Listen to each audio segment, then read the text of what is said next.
Hi everybody and welcome. Today I have Sony SRS-XG300 speaker and I'm going to tell you how to begin the software update. Here, as you can see at the bottom of our screen, we have updated software of the speaker.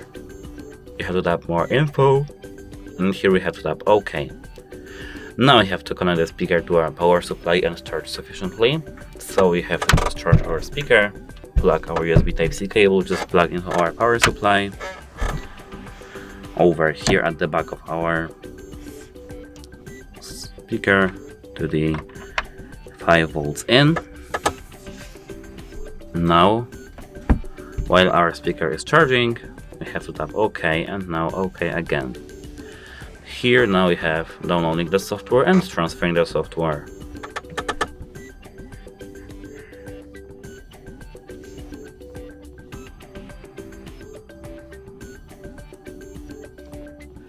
It may take some time, so don't worry.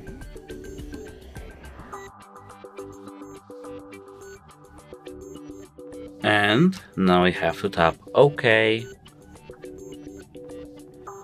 And now that's it, how it helps you. And now we just have to wait. Goodbye!